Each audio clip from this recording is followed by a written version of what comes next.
Stell dir vor, es ist ein ganz gewöhnlicher Abend, kein besonderer Tag, kein großes Ereignis. Du kommst nach Hause, stellst deine Tasche ab, ziehst die Schuhe aus und willst eigentlich nur für einen Moment Ruhe haben. Vielleicht machst du dir einen Kaffee, vielleicht setzt du dich mit deinem Handy aufs Sofa, vielleicht schaust du einfach aus dem Fenster und genießt dieses kurze Gefühl, endlich abschalten zu können. Und genau dann passiert es wieder.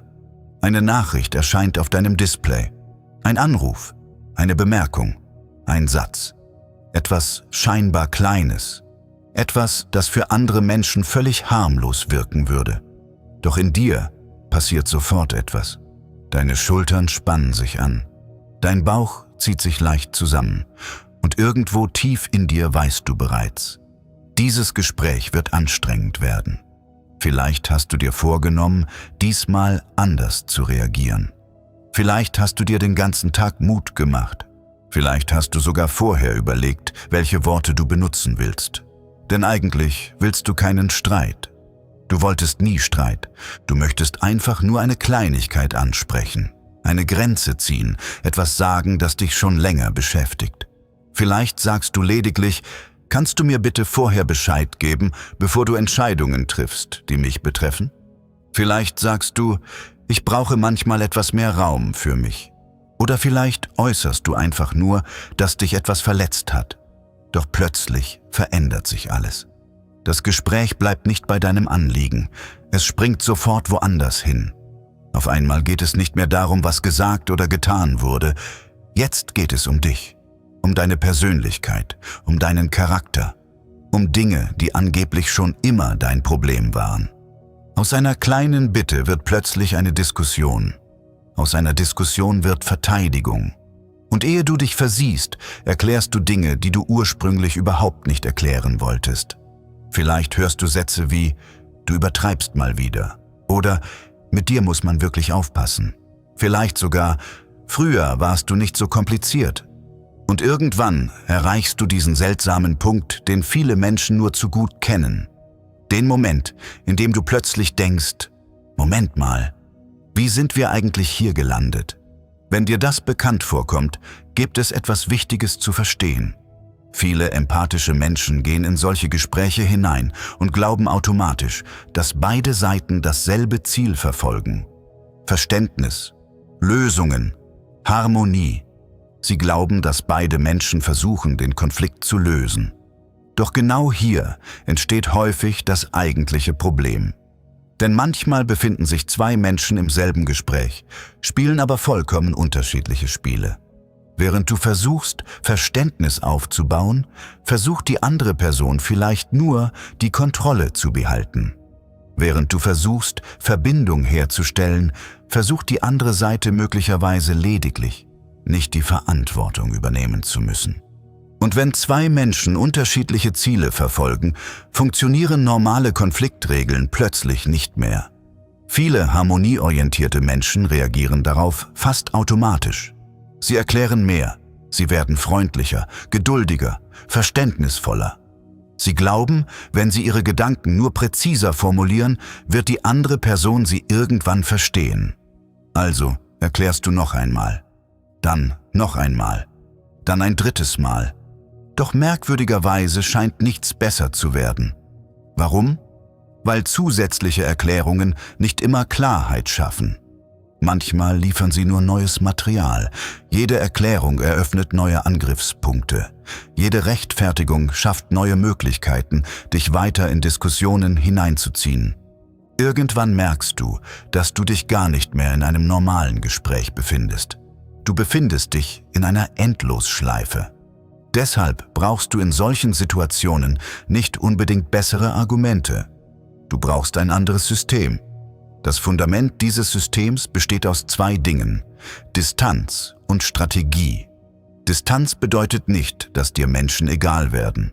Distanz bedeutet lediglich, dass du aufhörst, jede emotionale Einladung anzunehmen. Strategie bedeutet nicht Manipulation. Strategie bedeutet lediglich, dass du aufhörst, ausschließlich spontan zu reagieren. Beginnen wir mit etwas, das zunächst seltsam klingt. Werde langweilig. Menschen, die ständig Konflikte erzeugen, leben häufig von emotionaler Bewegung.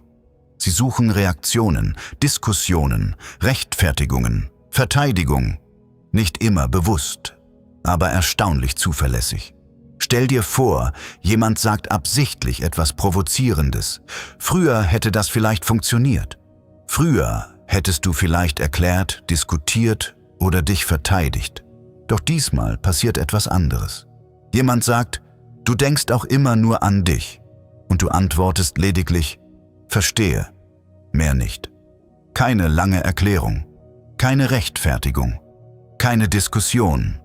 Du entziehst der Situation langsam ihre Energie. Doch hier machen viele Menschen einen Fehler. Denn am Anfang wird es häufig schlimmer. Wenn Menschen plötzlich nicht mehr die gewohnte Reaktion bekommen, erhöhen sie oft den Druck. Stell dir vor, du drückst zu Hause auf einen Lichtschalter und plötzlich geht das Licht nicht an. Was machst du? Du drückst meistens noch einmal. Dann vielleicht noch fester. Genau so reagieren manche Menschen, wenn ihre gewohnten Muster plötzlich nicht mehr funktionieren. Deshalb ist genau dieser Moment entscheidend. Denn wenn du jetzt wieder zurückfällst und doch reagierst wie früher, lernt die andere Person nur eine Sache. Beim nächsten Mal muss ich einfach stärker drücken. Natürlich funktioniert emotionale Distanz nicht immer gleich. Manchmal musst du weiterhin Kontakt haben.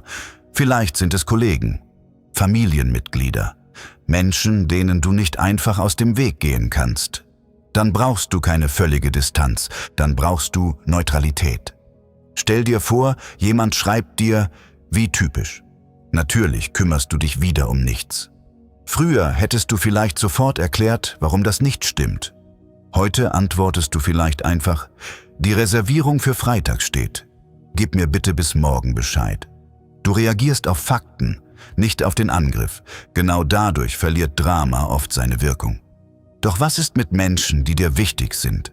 Eltern, Partner, Geschwister, Menschen, die du trotz allem liebst? Hier hilft manchmal ein anderes Bild. Stell dir vor, zwischen euch steht eine dicke Glasscheibe. Du hörst die Worte, du nimmst sie wahr, aber sie erreichen dich nicht vollständig. Und anstatt zu fragen, warum machen sie das mit mir, fragst du dich vielleicht, wie anstrengend muss es sein, ständig Kontrolle oder Konflikte zu brauchen. Dadurch passiert etwas Interessantes. Du wechselst langsam vom verletzten Teilnehmer zum beobachtenden Zuschauer. Aber Vorsicht! Verstehen bedeutet nicht retten. Du bist nicht dafür verantwortlich, andere Menschen emotional zu reparieren. Und genau deshalb solltest du auch die größte Falle vermeiden, ständiges Erklären. Denn oft liefert jede Erklärung lediglich neue Angriffspunkte. Deshalb gilt häufig, kurz, freundlich und klar. Mehr braucht es oft gar nicht. Und am Ende musst du vor allem eines schützen, deine eigene Wahrnehmung. Denn wenn Menschen Realität oft genug verdrehen, beginnt irgendwann etwas Gefährliches. Du beginnst, dir selbst nicht mehr zu vertrauen. Deshalb hilft es manchmal, wichtige Situationen sachlich festzuhalten. Nicht emotional, nicht dramatisch. Einfach nur Fakten. Was wurde gesagt? Wann? Wie? Und noch wichtiger, vertraue deinem Körper. Denn manchmal erkennt dein Nervensystem Dinge schneller als dein Verstand. Vielleicht sagt jemand freundlich, ich meine es doch nur gut. Aber dein Bauch zieht sich zusammen. Deine Schultern verspannen sich. Du fühlst dich plötzlich müde oder erschöpft. Hör darauf. Denn am Ende geht es nicht darum, Konflikte zu gewinnen. Es geht darum, dir den Raum in deinem eigenen Kopf zurückzuholen, den du viel zu lange an andere verschenkt hast. Und genau hier wird etwas sichtbar, das viele Menschen erst viel später verstehen. Wer dauerhaft mit emotional anstrengenden Menschen lebt, arbeitet oder diskutiert, verliert oft nicht nur Energie in Beziehungen. Irgendwann verschwindet diese Energie überall. Auf der Arbeit, zu Hause, im Alltag. Plötzlich fühlt sich selbst Aufstehen morgens schwerer an als früher. Nicht, weil Menschen schwach werden, sondern weil dauerhafte emotionale Belastung irgendwann überall ihre Spuren hinterlässt. Und genau deshalb stellen sich immer mehr Menschen irgendwann eine größere Frage. Warum fühlen sich so viele Menschen leer, obwohl sie jeden Tag funktionieren? Warum fehlt Motivation, obwohl man eigentlich alles richtig macht? Und warum haben so viele das Gefühl, nur noch zu arbeiten, zu zahlen und irgendwie durchzukommen? Genau darüber sprechen wir im nächsten Video. Klick jetzt auf das Video, denn was wirklich dahinter steckt, verstehen die meisten Menschen erst viel zu spät.